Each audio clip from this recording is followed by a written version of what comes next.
Donovan Peoples-Jones is definitely an interesting pick.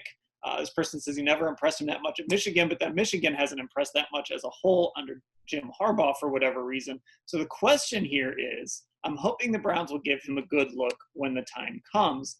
Do you think they will? And, this sort of opens up a bigger discussion about Peoples-Jones and what his role might be in his rookie year. But Mary Kay, obviously the Browns were intrigued enough to use a sixth-round pick on this guy. So I'd imagine, however that looks early on, they're going to see what he can do.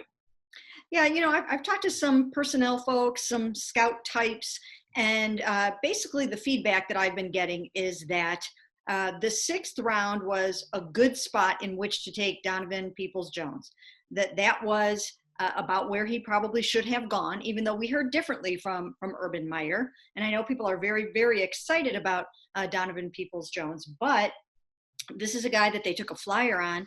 And what they are hoping is that in addition to his return ability, that they can get their hands on him. They can get their receivers coach, Chad O'Shea, digging in there, working with him and bring out the best in him. And that, that he turns into maybe a diamond in the rough. But I don't think they're looking at this as, wow, they found their number one receiver for 2 years down the road in the sixth round. I think it's a great opportunity to get him in here and get to work with him and see what he can do. Yeah, and Ellis, I know you talked to somebody about Peoples-Jones. You did a little film study on him too. So you've spent some time kind of watching this guy and kind of trying to determine how he might fit.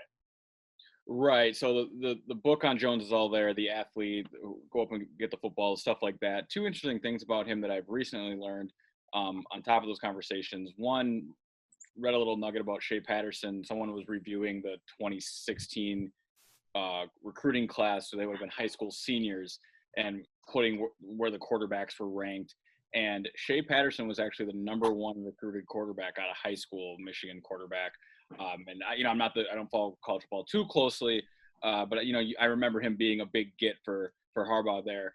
And then you go and watch the tape and you see he's wildly inaccurate. And anyone Big Ten Michigan football knows that Michigan offense really struggled at times. So I think that's an easy first thing to say with Donovan Peoples-Jones, that it was a lot more of a quarterback and a offense in flux than it was necessarily about him. And then second, I remember what he said in the press conference or the call we had with him after the draft. And he shared with us that him and special teams coordinator Mike Prefer met at the combine. And that makes a lot of sense considering he was a punt returner at Michigan. I'm sure he's going to get first crack or a great chance to win that punt returning job. And who knows, maybe you can return kicks also. Prefer and Cordell Patterson were very successful in Minnesota. So this young man has an opportunity not to just make an impact at receiver with his natural abilities, but also on special teams, kick, punt return, and then I'd see him having a role as a gunner and kickoff team as well. So a lot of ways this young man can make a name for himself in Cleveland, and so I don't blame Browns fans for being intrigued by that.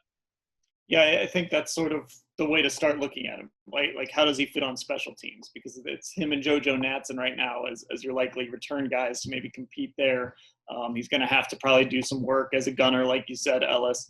The issue with getting him on the field is going to be similar to what we talked about with Rashard Higgins, last week. At some point, you got to make a decision. Do you want Kareem Hunt on the field, or do you want Donovan Peoples-Jones on the field? Do you want, Rashard Higgins on the field? So, you have to make these decisions on who you want on the field, especially when you're running a lot of tight ends, running backs, bigger personnel. So how much he gets on the field as a receiver this first year, I don't know. I don't think it matters, though, because, again, Mary Kay, this is about the long term. This is about turning him into something, not necessarily this year in 2020. That would be great. But this is you're taking a sixth rounder and kind of seeing what he can become over the course of that first contract. Yeah, I think the other thing to note here too is, as you just mentioned, they just signed Rashard Higgins. So that is actually going to make it maybe even a little bit more difficult for Donovan Peoples-Jones to get on the field as early as perhaps maybe he may have, because in this coronavirus epidemic, he's not really going to have the opportunity to get the install, to get the timing down with Baker Mayfield yet. And, we don't know exactly how it's going to go with training camp or anything like that yet. But what you have is Rashard and Baker already having a stable base together. Now, they are learning a new offensive system, so they're not going to have the exact same timing that they had. But this is a rhythm, precision offense. And the fact that they already have some chemistry together. Baker knows where Rashard likes the ball placed on his body and nuances like that. Therefore, I think that it is a little bit of a game changer in terms of the third wide receiver.